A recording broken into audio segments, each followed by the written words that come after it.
Prix started 2.5 hours ago. All sorts of delay at the start, but it ended up in great style for David Coulthard, the winner here, and his World Championship challenge right back on track. Tony Jardine, I think from Coulthard's point of view, if we'd have said to him at the start of the season, which one do you really want to win, he'd have said, right here. He's already said, above the British Grand Prix, which he's won twice, which is very, very dear to his heart. This is the most prestigious. He would like to get his name on the cup, and he's now done so alongside the legends in motorsport. I mean, you have to look at the name. A great driver, Scottish driver as well, Jim Clark, the late Jim Clark, didn't win this race. Jackie Stewart did 3 times, but the last time he did that was in 1973, so he's burst that for UK drivers. Hunt failed to do it, Mansell failed to do it, Hill failed to do it. David Coulthard, this is a glittering prize for him. This is top of the pyramid, and heart goes out to him. When all those hooters went off on the boat, so I got quite emotional because it's a stirring moment. Sent a little shiver up our spines up here, didn't it, really? Just before we see the highlights of the race, what does this mean for David Coulthard in relation to Mika Häkkinen now in that team? Well, I think it puts things to rights, because leading up to this race, Mika Häkkinen had been not insulting but disparaging perhaps towards the Scot, because he'd actually said that David Coulthard, in response to questions from journalists, could get better but he wouldn't get faster than me. And David responded to that, well, he's entitled to his opinions, but I'm a bit disappointed about it. So there is rivalry going on there indeed. And Häkkinen and Mika Salo in conversation there. Salo always does pretty well around this place, 5th, and Mika Häkkinen making his point for McLaren, 6th after a very tough weekend. Let's just throw it back though, Tony, to all that chaos at the start, and there definitely was a red flag. The race was stopped before this happened, and is Jenson Button the culprit here? Yes. Well, we still have no idea why that red flag went out, but this is what I'm worried about, is for Jenson Button, because he was the one that tipped the arrows round there and caused the traffic jam down there at what was the Lowe's hairpin. It's now the Grand Hotel. Villeneuve on the outside trying to get past. Now, one, that is not good for Jenson's career when he's under the microscope, and he needs to do well here and he needs to do well in Canada. The second worrying thing was that there were very good, healthy motor cars there that were craned out of the way, could have been pushed down the hill. And when the drivers started to run back to the pits, they weren't helped by motorcycles or boats across the harbour either. They must surely look at this, because I mean there are enough taxis around this place in the harbour, aren't there? Yeah, well, there's taxis. This is a joke, all this. Zonta, there's Deniz, and there was their own foot Grand Prix going on, and they are very fit young men, as you know. They spend a lot of their time in the gym, and they're in the heavy fireproof suits, incredibly fit, but I thought that was terrible. This is something that we'll undoubtedly look out for next year. We finally got the real starter. Ralf Schumacher ended up at the race in a lot of pain, but he was the one guy at the start who made up a bit of ground. He did make a lot of ground, and he managed to get past Jean Alesi. Jean Alesi starting 7th, but everything went like clockwork for everybody else. Off went Schumacher on the inside, truly neatly tucked. Look, right tucked into the barrier on the inside, and going through there was Ralf Schumacher. That was an incredibly brave manoeuvre into Saint-Devote, which is a known funnel and disaster area. And as this race has gone on, we've seen a Formula One scrapyard down at Saint-Devote with that many cars going off. It's that slippy. But truly getting off amazingly well after all sorts of false starts and aborted starts, and he must have been worrying about cooking his clutch, about having to redo the starts, but truly for me did very, very well. That says a lot about his temperament, because we were wondering if he'd be able to withstand that sort of pressure. No, he did very, very well. He didn't quite have the power and the bite off the line with Michael Schumacher, but he realised that, and he tucked across and got into 2nd place very quickly. And then Coulthard followed him for lap after lap. Coulthard tried to get round him, and Jarno truly remained very, very cool. You're talking about a guy who came very quickly through World Karting and into German Formula 3. A lot of experience. He's managed by Flavio Briatore. He's rumoured to be going to Benetton when they become Renault in 2002. He's a hot property. Throughout the race, I'm sure when the McLarens give their view of things, they will say we were held up by the Jordans, and then almost simultaneously Mika Häkkinen started to slow, and then so did Jarno Trulli. Yeah, they both had problems. This was suddenly when a big sort of can of worms was opened up, because Mika Häkkinen had been coming down the hill. He'd gone quite slowly now. He had some sort of a problem. Look through the tunnel. He was keeping off the racing line, a very dangerous part. It's dark there. And into the pits. Now, as Martin was talking about, there was something in the footwell, something down by the brakes. Something could have broken off and dropped in and got in front of the brake pedal, who knows. almost at the same time, Jarno Trulli going slowly, trickling away, that second place going away from him and from Jordan. A great shame.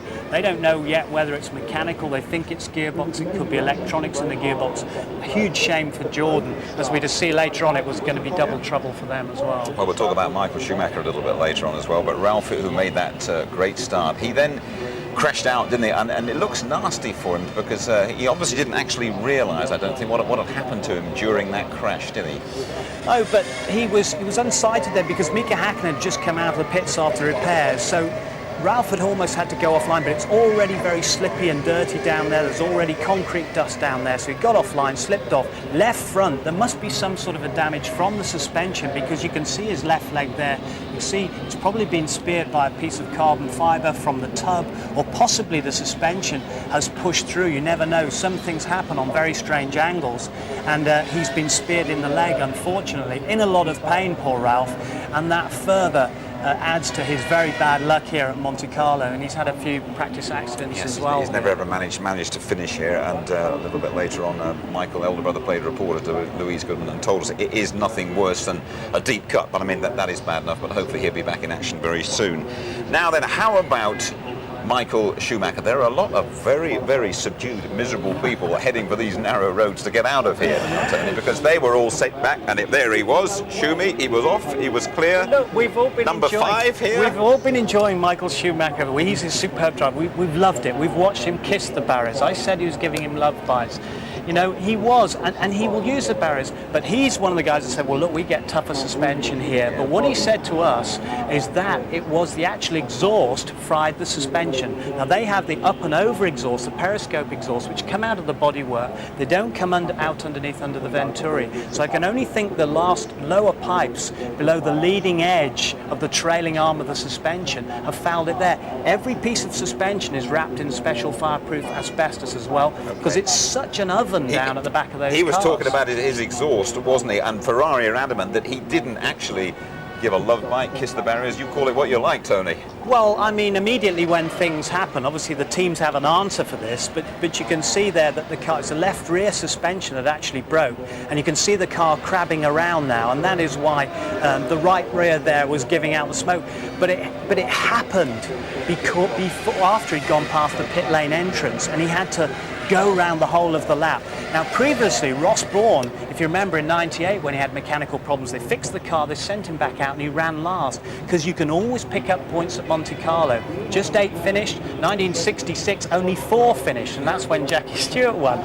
So cars do go off here, and it is a race of attrition. It can be. Absolutely. We thought that Heinz-Harald Frentzen might be in for something here, but I don't know. It seems to me that this is such a tough race, as you've been saying, so exceptionally hot today that everyone, you look at him and go, he made a driving error there, but I think the drivers get really, really tired towards the end, and that might have happened to Heinz-Harald. It is very, very easy to be critical from here as the track gets slipperier and slipperier, and lap by lap that's what happens, and it gets dirtier and dirtier. Now, how do we know? He could have had perspiration dripping down into his eyes. He could have just blinked for longer than half a second or something. Next thing he knows, he's offline. But he was going over what looked like a normal line over the curb, but he got to the curb on the inside, and Schumacher's been off there before in practice, hit the curb, it bounced him off over and to the curb on the outside of Sandoval. There was no grip there because we've already seen about 6 or 7 cars going off in the scrapyard of Sandoval. Absolutely. It's very tough though for Jordan, who expected something this weekend and ended up with 0 points here. We talked a little bit earlier on about the relationship between Coulthard and Häkkinen. It's not often that the world champion Mika Häkkinen gets lapped, is it? And I think we've got a little instance of David Coulthard doing it to his teammate. Yeah, I think it's great. This is good for David Coulthard. He lost momentum, obviously, after the air crash. He said, I'm going to come back here, and at Monte Carlo, I'll be in 100% in shape. His ribs are all healed up. He's gone back to the gymnasium.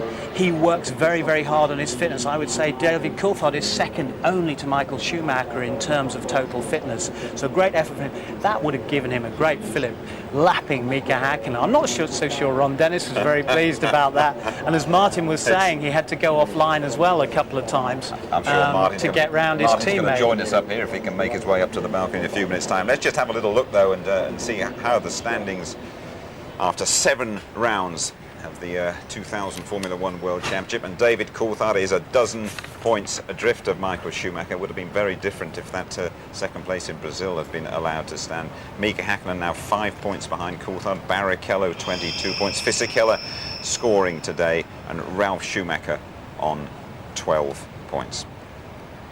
Well, let us go down now to the press conference and hear what the top three had to say after the Monaco Grand Prix. At Monaco, Martin Brundle has joined us. We'll chat in a moment, Martin. We will also have a competition when you rejoin us.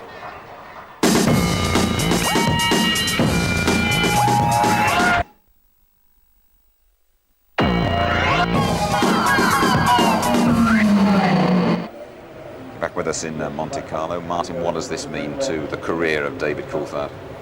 Well, it's another day, another race in many respects, but it certainly keeps him in contention, doesn't it? He can start applying pressure to Michael Schumacher. We thought he maybe could be running away with the championship, but he had to look over his shoulder a little bit today, and he's certainly now looking over his shoulder for the World Championship again. Winning here, though, isn't just another race. This is a very special place to win a Grand Prix. Absolutely, because you've got to bring so many things together, and it's so, as we've seen, great racing drivers just having silly mistakes and just tapping the wall. I mean, it's easy to criticise, and it's very easy to do, but at the end of the day, Coulthard came through it. I thought Barrichello had a good race too, actually. What pleased you especially about David Coulthard's performance? I think that he kept his head in the early stages of the race when he was behind Trulli and Schumacher was getting away. David would have all of that information off his pit board, and it would be very easy then to start, a less experienced driver would start panicking, taking wild stabs. He knew he just had to wear Trulli down and then do what he could after that. You finished second here. You had some great races around this place. What does it mean to a Grand Prix driver actually to win at Monaco? Well, I wish Michael Schumacher had broken down the day he beat me here, I have to say, but I said on the commentary, it's great. It's a great podium situation here, and it doesn't maybe look that vibrant from the TV point of view, but to be up there with the royalty and looking and all your mechanics are there, it's just a wonderful, wonderful feeling. Been a good day here, not only for David Coulthard, but for Jaguar. Their first points. Jackie Stewart, the last Brit to win at Monaco, is talking now to James. Well, Jackie Stewart, what a result. You won here 3 times. It's just a fantastic time, and you've got points today. We badly needed the points. We've had a difficult first part of the year. Really, it's a race of attrition here, but you've got to finish, and that's exactly what Eddie did. And we're really thrilled to be 4th place and catch up World Championship points is really what the team desperately needed. Because you got Stuart Ford's first points here with Rubens Barrichello back in '97. It's a bit of a charmed circuit for you, this one, isn't it? Well, it's been charmed to me. Monaco's been very kind to me, and I hope it continues to be for the team. Where did Jaguar go from here, Jackie? Well, Jaguar will continue to go up because Jaguar are investing properly. They're going to get good people, and I think Jaguar are going to be in a very good shape. Maybe it'll take us another couple of years, but it's going to be very good. Well done, Jackie. Cheers. Thank you. Yeah, let's hope that Jackie is right. This is how the constructors look. Just a 5-point gap now between Ferrari and McLaren at the top. BMW staying that point ahead of Benetton. Jordan were hoping to make up ground today, but didn't score. Then BAR, Sauber, and Jaguar and Arrows. Michael Schumacher, Martin, how much of a setback is it here for him, because he seemed to have the race in his pocket? Yeah, I mean, he explained it, didn't he, to Louise.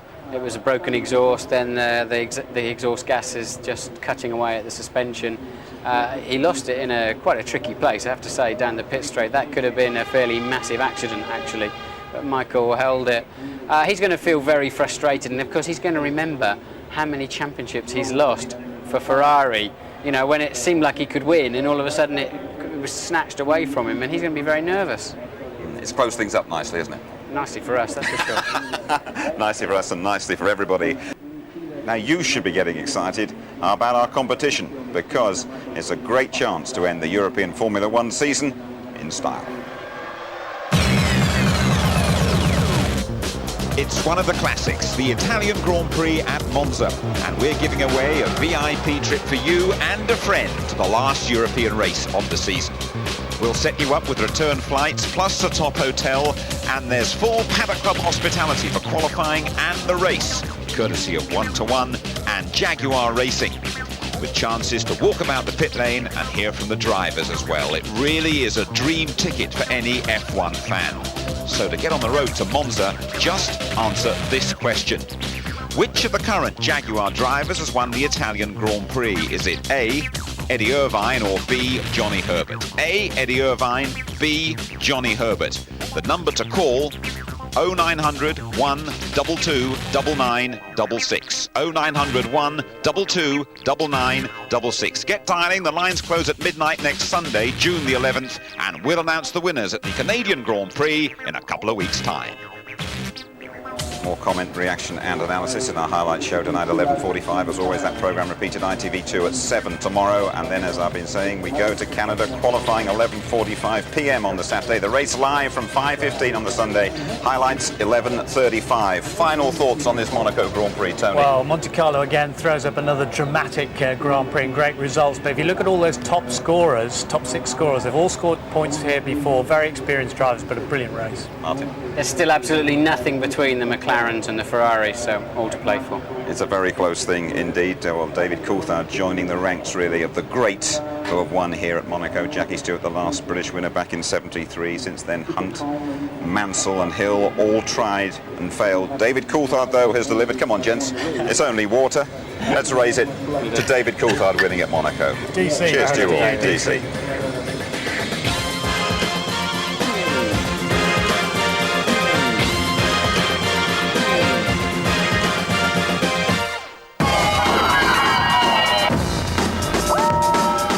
F1 on ITV in association with Texaco.